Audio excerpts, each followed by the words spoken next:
All righty, good evening, everybody. Let everybody get situated here. While they're doing so, we have been, for the last couple of weeks, working our way through these things to ponder, and I have a couple sheets available here for those that may not have any. It's just kind of an outline of the things we're talking about. You need one? Okay. You going back there?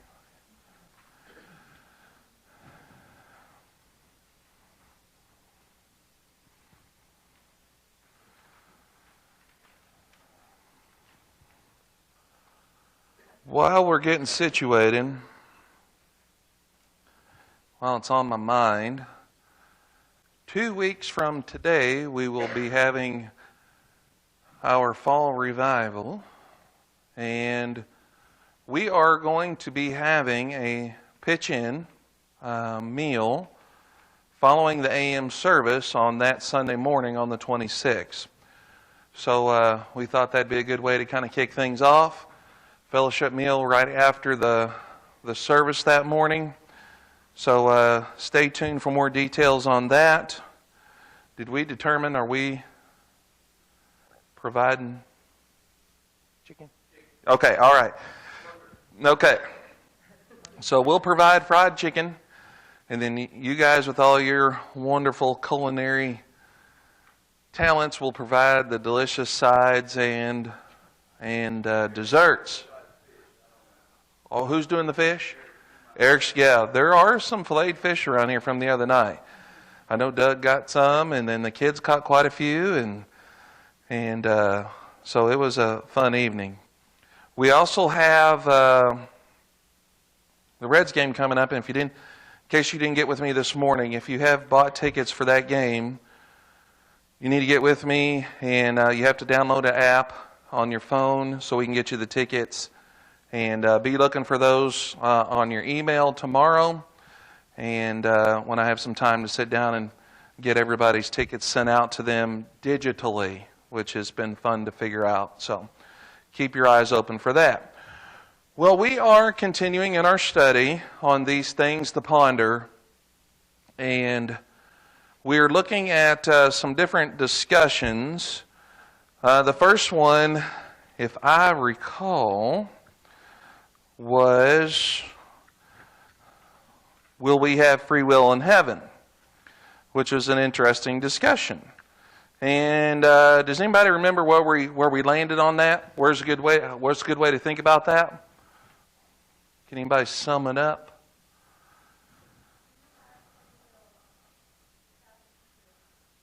Okay, free will without the hindrance of sin. Yeah, that's an aspect of what we're talking about. Can we define it a little bit further? That is true. Yeah, we won't be able to. There were two types of free. I don't know if free will is the right way to say it, but two ways to think about free will. Okay, so there was freedom of opposite choice, right, and then freedom of choice that involves a moral aspect to it. The freedom of choice that has the moral aspect to it, that will be removed from us, but we'll still have freedom of opposite choice. So that would involve choosing between the good and the gooder. Right? The good and the gooder. So that's a way that we can think about that. Then we kind of transition over into a discussion talking about the age of accountability. So when we talk about the age of accountability, something's got them going over here. Do we ask the question, what is it or when is it? What's the better question? What is it? Right? Because if we say when, then can we really determine when as far as time? Is there an age? Yeah, we don't necessarily attach an age to it, so it's better to understand what it is. And so if we understand what it is, what can we say? How would we define this, then, the age of accountability? We talked about some good practical things in our discussions. And Warren, I think you brought it up after the discussion that night, that the things we talked about are not just applicable to young people. also applicable to anybody that you're sharing the gospel. There needs to be certain basic understandings. But especially with young people. Especially with young people. Because like I gave you the example of other young children that I dealt with at camps, and other children that my nephew, for example, Jacob, who wasn't quite there, when they said, why do you want to be baptized? Well, to make God happy. Good reason? Not exactly. It's on the right track. I want to get along better with my brothers and sisters. Good reason? Good reason. Is it sufficient? Does that kind of match up when we're talking about age of accountability? So in the age of accountability, we're looking for some things. What are we looking for? What are we trying to determine? Okay, that they have sin, but let's define that concept. Yes, so we could say a child understands that. They might even say, that they've sinned, but and most times a younger child will think, if they understand the word sin as far as doing something wrong, breaking a rule, they think they're basically sinning against whom? A younger child, most times. Their parents, right? And that's a good thing though, right? Because they're starting to understand accountability and authority structures. So have parents been delegated authority by God? Yes.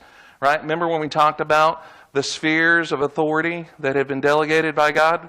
You guys remember those spheres? There's 3 in particular. Well, the family's one. The church is another. The state. Boom. You guys, 1,000,000 points. Split it up. However you want. Okay. So, yeah. Oh. So that'd be 667,666 points. Yeah, you can fight over that 1 point. Now, so sinned against God. So that's the important thing, is that they have broken God's law and they've sinned against Him. What else? What else are we looking for in the age of accountability? That they've sinned against God. That there's eternal punishment attached to that. Right? So they could understand that they've sinned against God, but not understand what does that mean for me. Right? They could have these things. So we need the entire package here of a child needs to understand that they themselves have sinned against God's law. They've broken God's law, and because of that, they are now in what state of affairs? Yeah, they're in danger, right? One of the most, this was a great statement, and it really, because you have your children and grandchildren, and you have these discussions, and you really, hopefully you really struggle with this. Is this the right time? There's a couple times, I guess it was about maybe for a year, Shalonda was talking about it. And then on Resurrection Sunday, right, when you're bombarded with all sorts of information and images and thoughts and stuff, right? And so we go through that whole day, and we go through the whole day, and we're coming home from Mom's. And then we start having this discussion in the car back from Floyd Knobs. And I'm started asking those same questions. What kind of questions do you think I asked? Remember we said there's certain questions that you do ask and certain questions that you don't ask? It's types of questions. You do ask open-ended questions. Yes or no, what can you be guilty of if you're not careful? Leading the witness. I've seen that happen. And that, that's not a good thing. Because you can easily get a kid to give you the right answers if you're leading the witness. You've sinned against God, right? That means you're going to hell, right? Right? Are they? You could easily lead them to the answers you want, and we got to be careful of that. So, open-ended questions. Why do you want to be baptized? Why does someone need to be baptized? What is happening when someone is baptized? Those are the kind of questions we're asking. We're trying to So I remember her coming up with these answers, and what sealed it for me was when we got home, we were starting to get our stuff together. She said, Daddy, we're coming here to church building. She says, don't wreck the car.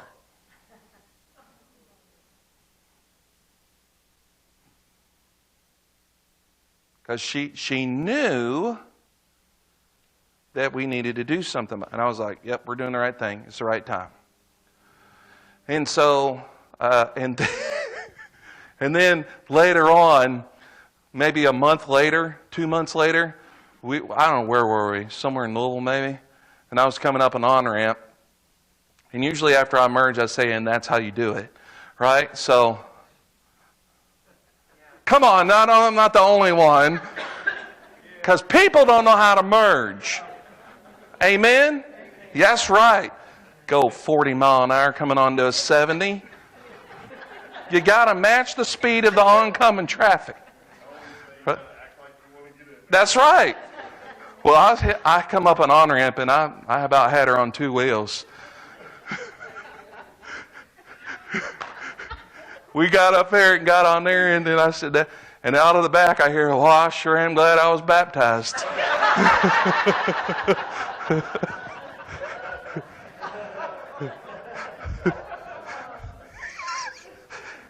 Yeah. She was seeing images of her deceased ancestors, and her life was flashing before her eyes. But so that's kind of what were some general understandings we were getting out here. Now, we started down this road, and I don't know I want to chase this rabbit too much. But there are some that say out there, when we're talking about the age of accountability, when that realization sets in. And so this is one of those theological things that ultimately it doesn't matter, but it matters. So there's some that say that on the age of accountability, what happens is that the child comes to the necessary realizations and understandings in their own mind, and therefore then their next sin is that which condemns them. So what were our thoughts on that? Do you recall? We started talking about this a little bit. Good or bad? Where are we on that? We seem to agree with that, think that's a solid understanding. Okay, so here's the understanding. So let's say we have little Frankie here, and he comes to the realization that I've sinned against God and that this puts me in jeopardy. Age of accountability. How comes those understandings?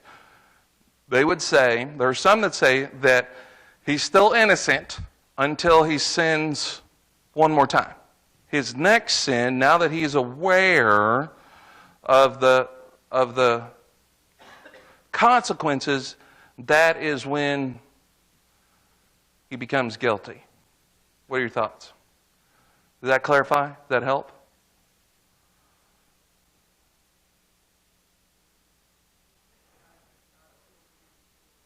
Yes. Thank you, Sharon. So, when a child does something wrong, is it still wrong? So, there's a little fella, church I grew up in, he was something. He was a PK, right? He was a preacher's kid, right? He was something else. He would walk up to my grandpa, 6'5", and kick him square in the shins and take off. Well, that didn't go over very well. But so was that wrong? Disrespectful? Sin? Yeah, you're hurting somebody else, let alone an adult. I mean, he would walk up and his little pop him right in the shins and take off for running. That only happened once or twice. But he would pick different targets, and finally they got a hold of him. But my papa had real big hands. And I don't ever remember him spanking us, but he did this thing where he would do this. And his fingers would make it, you'd hear a small sonic boom, like with a whip. And if that fingernail caught you on the hind end, you just wanted to crawl in a hole and die. It hurt so bad. I mean, it was like a whip, But anyway, I don't know if he ever got him, but he got me a few times. But anyhow, so things that they do wrong, are they still sin before God? So does that mean God looks the other way at this sin? Does it mean that he just says it's okay? Right? So what aspect of God's nature does not allow that? Does not allow. His holiness. I believe every sin has to be dealt with. Right? And so we said that in the Calvinistic system there's the idea of original sin, but Dr. Cottrell coined this idea, rather, that there's this idea of original grace. Meaning that those sins that are committed in that time of innocence and not the full understanding before the age of accountability are still accounted for by God's grace. They're still dealt with in that fashion. And therefore, when a kid comes to that realization, they are guilty in a judicial sense of their past sins. So, again, come back to our little one. When she was feeling the ramification of the guilt of her sins, it's for stuff she had done in the past. Whatever she was dealing with in her mind, whether it was a lie or being, disrespectful or disobedient, that kind of stuff. And you could see that realization come across, yeah, I've sinned. So, those are the sins from that which she was accountable under the age of accountability that I believe. And so that was the bulk of the rest of our discussion there. So the conclusion then is that the age of accountability, what is it? It's that point in time when a child has come to the realization that they have sinned against God's law and are therefore accountable to Him, and there are eternal negative consequences for that sin.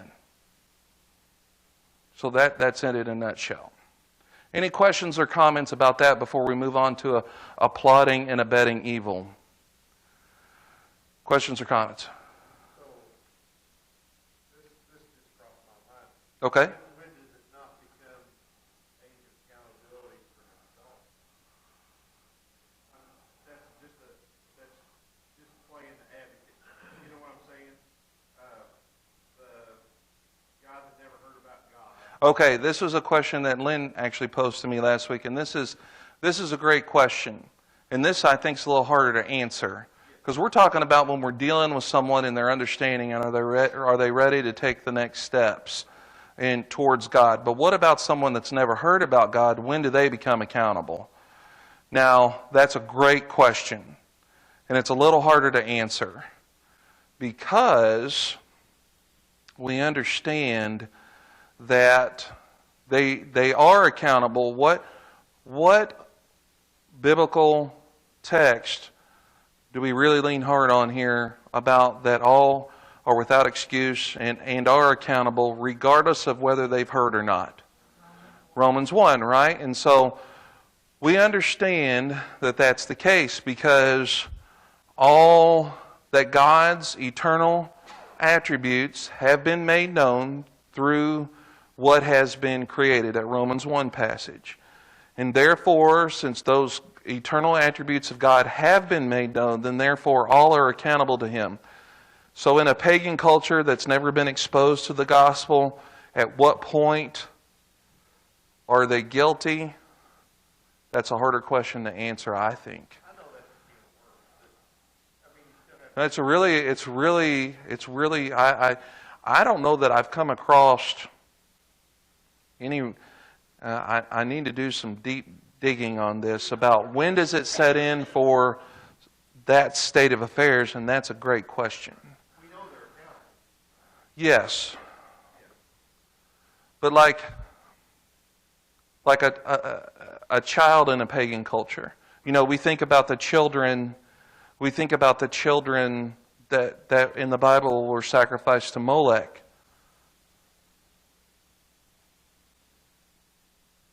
Innocent, right? Even though they're part and parcel of a pagan culture. So, at what point in time in a pagan culture does that click in? Without, I'll just tell you where I'm at without having to do a deep dive on it, is a basic understanding. Oh, it's a tough one. It's more than right or wrong. And understanding of good and evil. Just a, Well, see, even that's tough because you can have a child. So yeah, homework for everybody. That's really a great question, and I think it's definitely more difficult to answer.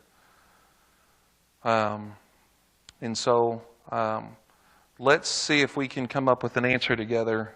Maybe do some looking and maybe revisit this another time. Well, in the interest of time, let's move on then to the next section, this idea of applauding and abetting evil. Now, there's probably a phrase that you've not heard or used, applauding and abetting evil, but you understand the basic idea behind those words. Now, we're going back to 2013. Now, let's just think about the general state of affairs for our society over the last 8 to 9 years.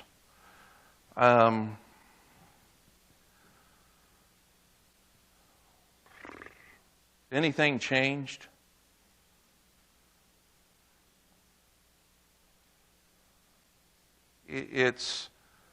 We think about where we were in that point. It's hard for us to go, oh yeah, I know exactly where we were in morality as a society in 2013.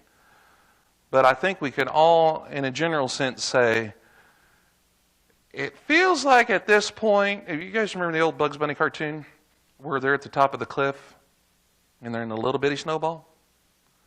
And then he goes, beep, and then he pushes them over the edge, and then it's going down the hill, and it's now reaching an exponential rate, and it's getting bigger and bigger and bigger.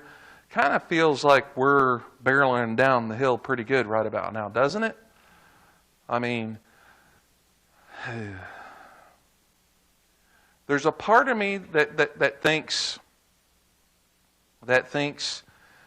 is it possible that we're looking at a pendulum, right? And a pendulum that's moving so far one direction that eventually we're going to get to that point where surely it's going to come back. I mean, we kind of think in our minds, surely we're going to start seeing a move back to.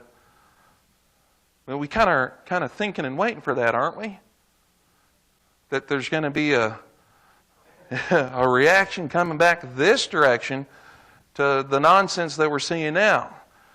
This is, you guys going back to 2020 at the Southern Indiana Family Rally, and then 2021 and the things we talked about there and the classes I got to teach and everything we've been dealing with on Sunday nights. We've really been wrestling with these ideas a lot. Some of the folks that I've been teaching at Hillsboro on Thursday nights, you could see that a lot of this is new to them. That you're trying to put together all these pieces and understand things. And so it's, making quite an impact on their understanding and thinking about what's happening. Because sometimes in smaller communities and places we can kind of become a little insulated, but I don't think there's anywhere now that we're insulated. Does the Mayberry exist anywhere? I mean, I don't think so. So let's go back to 2013. So the cover story, May 2nd, 2013 of Sports Illustrated was about a pro basketball player named Jason Collins. After the 2012-2013 season was over, Collins announced that he was gay, homosexual. The reason it was deemed worthy to be a cover story in SI is that he was the first active male athlete from one of the 4 major North American professional team sports to publicly come out as gay. This made him at least temporarily famous. He became a darling of the media. Many of those following the story noted the contrast between the way the media was treating Tim Tebow and the way they were treating Collins. You guys, now, just so everybody knows who's who here. Anybody? Jason Collins, professional basketball player, I believe was on at the time, the New Jersey Nets, I believe. I could be wrong about that. But And then Tim Tebow, at this time, 2013, probably was still at Florida. College quarterback, very vocal Christian. And so many of those following the story noticed the contrast between the way the media was treating Tim Tebow and the way they were treating Collins. One political cartoon had Tebow saying, "I'm a Christian," and the media guy responding, "Keep it to yourself." Then the cartoon portrayed Collins saying, "I'm gay," when the media guy gushing, "My hero." The whole tawdry episode has reminded me of what the Apostle Paul said about the pagan world in Romans 1, 18 through 32. Let's turn to that. So we've already talked a little bit about this passage. And it keeps coming up again and again in our discussions. And because it is, in fact, a biblical snapshot of our culture. So let's read this whole passage. There's a lot here, but let's just get a whole understanding so everybody's on the same page. So let's begin with verse 18. For the wrath of God is revealed from heaven against all ungodliness and unrighteousness of men, and this is a key phrase, who suppress the truth in unrighteousness. I'm going to have a hard time getting through this because there's so much to say. So we need to understand that concept. So they suppress the truth in unrighteousness. So what are they doing? Well, first of all, in relationship to the truth, what are they doing to the truth?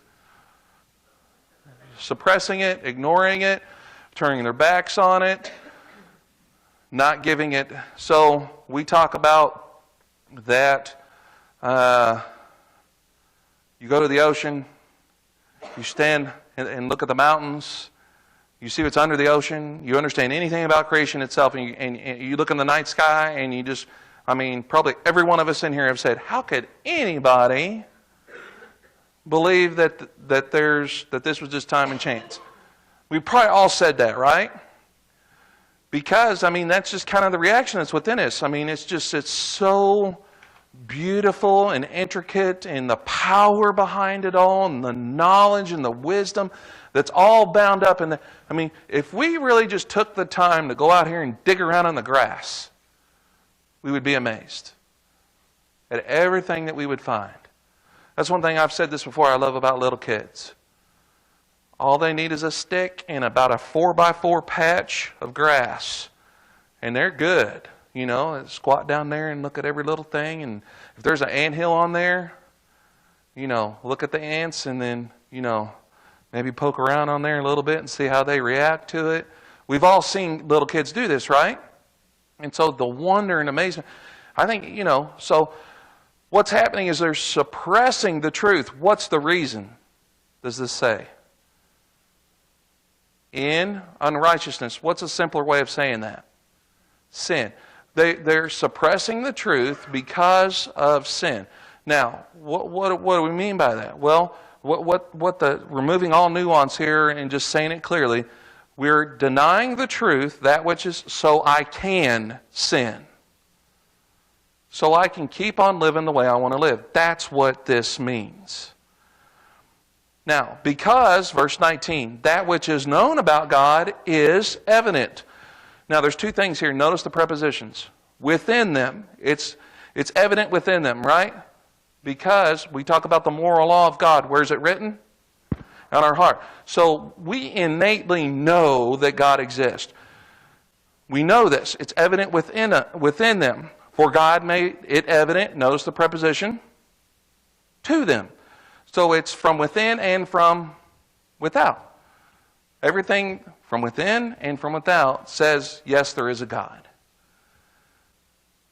For since the creation of the world, His invisible attributes, His eternal power, and divine nature have been hard to see, clearly seen, being understood through what has been made, so that they are without excuse. Now, the they here in context of the whole book of Romans is who? The Gentiles, right? Now, he goes through other things and saying that Jews are guilty as well. So the Jews and Gentiles is what group of people on the earth as a whole? Everybody. Yeah. Yeah, everybody. Jews and Gentiles, that's everybody. So here, so that they are without excuse, right? For even though they knew God, they did not honor Him as God or give Him thanks, but they became futile in their speculations, and their foolish heart was darkened. And this is, again, our society. We put up fancy pants experts on the screen, professing to be wise. There is no God. They became fools. And exchanged the glory of the incorruptible God for an image in the form of the corruptible man and of birds and four-footed animals and crawling creatures. So what's the result of all this? Therefore, God gave them over in the lust of their hearts to impurity, that their bodies might be dishonored among them. Now, I can't remember which theologian it was I was watching that said I didn't understand what it meant, what God gave them over. And then, and I think it's been in the last 2 years, he goes, I think I understand now. How many genders? 90?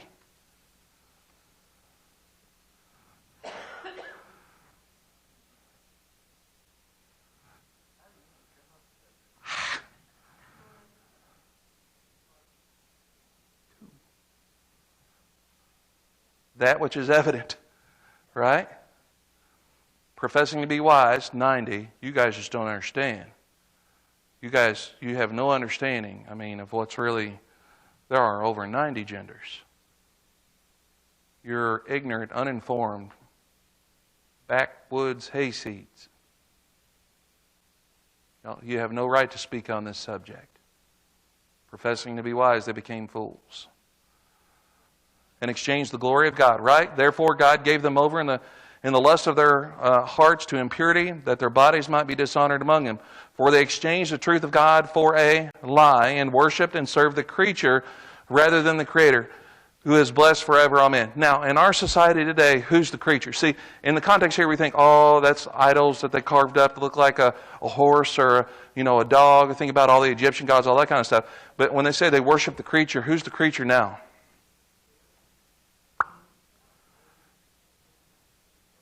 Humans. Humans themselves. They worship themselves. They worship we talk about all the different worldviews, but the humanistic worldview, right? In the Humanist Manifesto 2, it says, no deity will save us. We must save ourselves. So the creature here that's being worshipped is man himself. We have replaced God and placed ourselves on the throne. That's what we've seen as culture. Keith?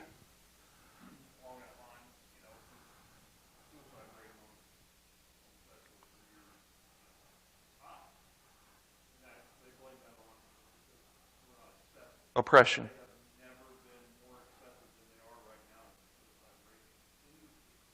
Yep.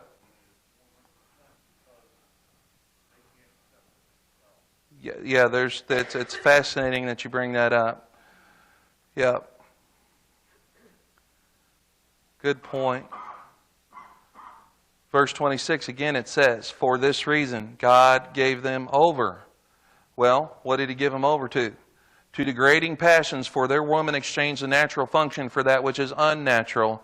And in the same way, also the men abandoned the natural function of the woman and burned the desire toward one another.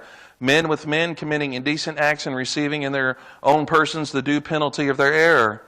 And just as they did not see fit to acknowledge God any longer, again, God gave them over to a depraved mind to do those things which are not proper.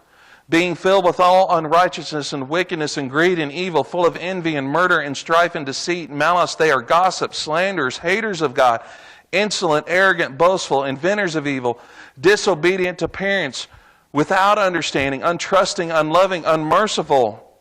It's a pretty good list, right? Now, here's the thing. We need to realize this, and this is one of the things we always need to realize. Is this a comprehensive list of every single type of sin that there is? Right? Now, are there other lists of different kinds of sins in the Bible? Yeah, there are. So, does for something to be specifically See, some will say, well, Jesus didn't talk about these things, therefore it's not a problem. He didn't specifically condemn this or that.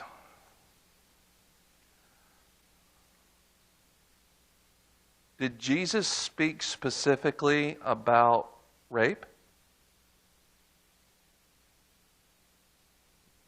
Aaron Davis would say, do your head like this. He didn't. Well, then it's okay.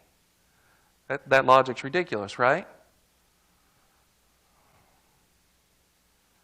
Now here's verse 32.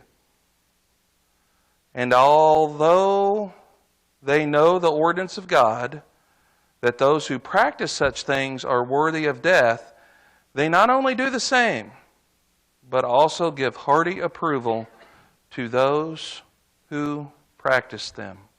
This is a key phrase. That last phrase is more important than we realize.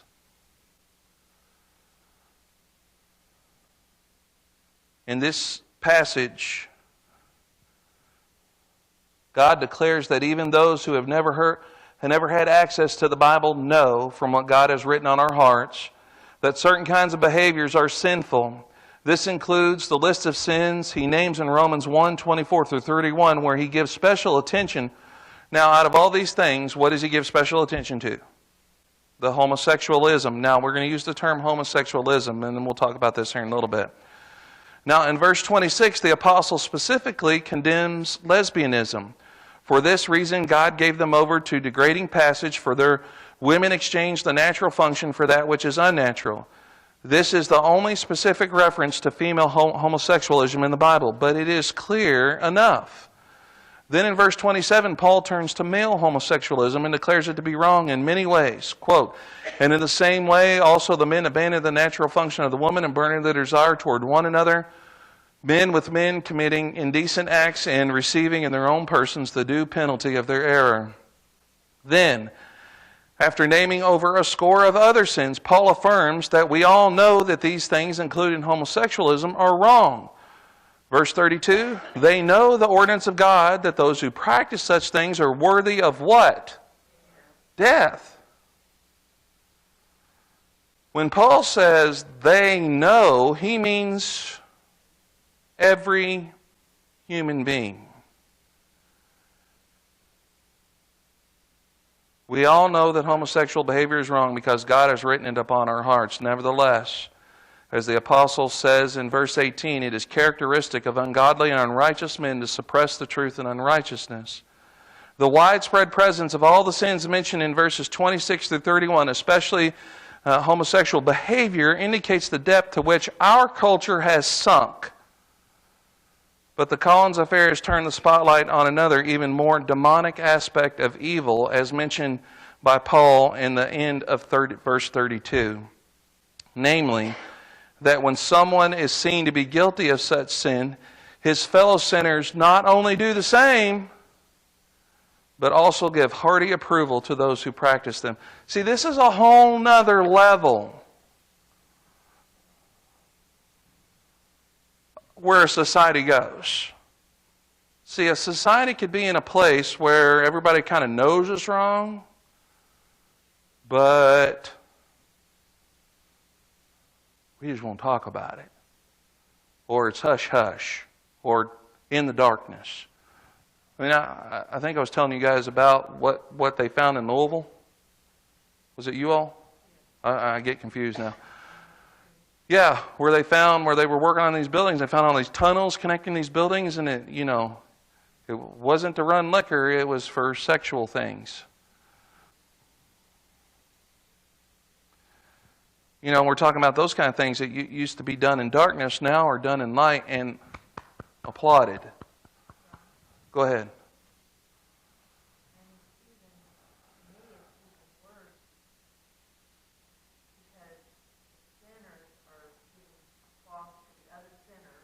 Right? But look how many churches, so-called churches, Yeah. they've endorsing this kind of garbage. Mm-hmm. Yeah, and that's where it's taken another level.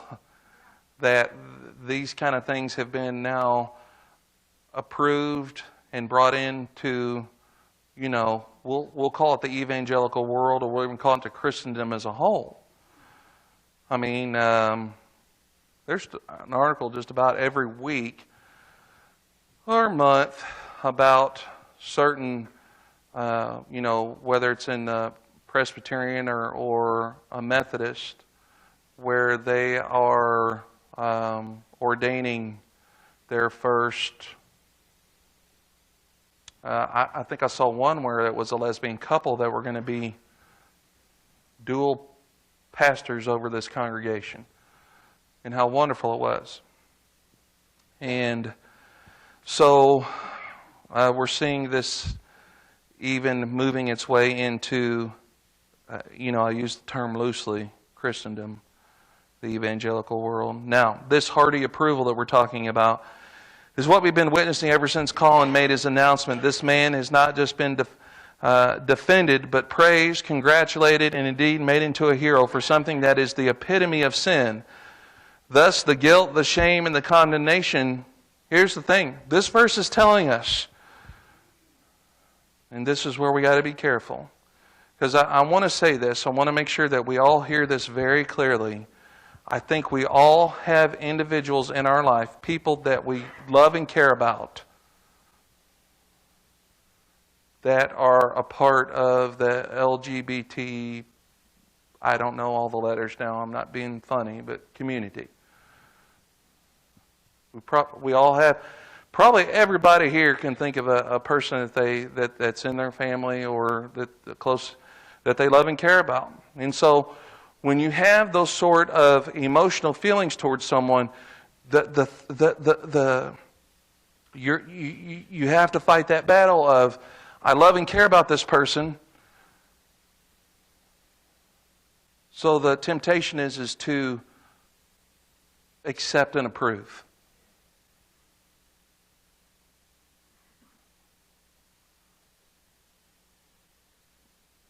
How do we deal with that? And so that hearty approval is what we got to be careful about. See, the guilt, the shame, and the condemnation fall not just upon the man himself, but also upon all who have spit in the face of God by glorifying and exalting this man in his sin. And it's sad to say, there's a lot of people that claim to be Christian who promote these sorts of lifestyles and things that are happening now in our world and community, and they are spitting in the face of God.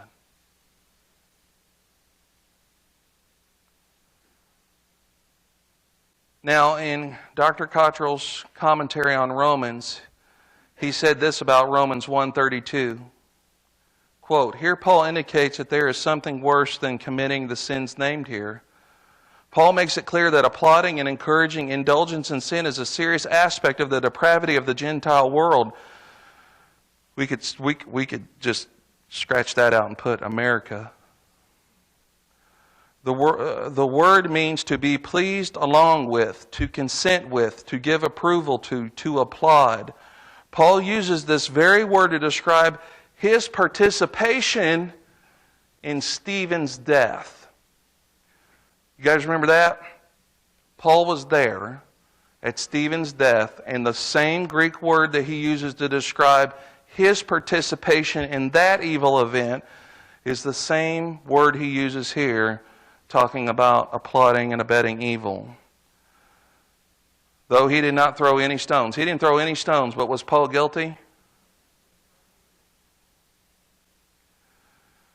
See, what makes this so evil is well described by Cranfield. Quote, those who condone and applaud the vicious action of others are actually making a deliberate contribution to the setting up of a public opinion favorable to vice, and so to the corruption of an indefinite number of other people. The best modern example of this is the plethora of movies and TV programs and books and musicians and entertainers in general who openly and brazenly promote all the forms of ungodliness and wickedness described here and more. It's hard to turn the TV on, right? It's hard to turn the TV on and not bombarded by this. And, and I give a lot of credit to our enemy. They do a great job of getting the message out. They're very bold and brazen in getting what they believe to be right out. We as the church should be as bold. Now, always the idea of truth and love, but never sacrificing truth.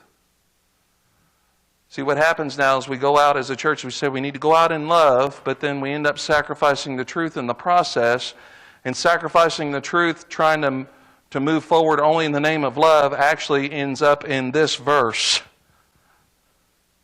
in verse 32. If you go out as a Christian trying to only love and not seek to hold the line of truth, you'll end up in verse 32, applauding and abetting evil. Well, this is where we're going to stop. There's a little bit more that we could say about this. We'll wrap this up, and then we'll have a little bit more on another subject, and then we'll see where we'll be. The week after that, we'll have our revival, and then starting in October, we'll be starting a new study of some sort. Okie dokie. Any questions or comments about that? Tough subject, but very, very important thing. So I would say, whatever it is, not just this subject in particular. When we talk about the emphasis here is obviously on homosexual behavior, but there's a whole list of other things there. As Christians, we must be very careful about applauding and abetting evil of any kind, because there are other things which we can give hearty approval to that are not good themselves, that aren't just this. So we got to be very careful about that. For example, I'll give you one because this was argued to me at one point in time about divorce itself, that the church doesn't care about divorce anymore. It's no big deal. How does God feel about that? Yeah, it's not a good thing, right? So we should never applaud it as good because we know it's a tough thing. You understand what I'm saying? Because someone tried to argue me one time, well, the church doesn't care about divorce, why do they care about this? They shouldn't be saying, they don't say anything about divorce, so why should they say anything about this? Well, I'm sorry, it don't work that way.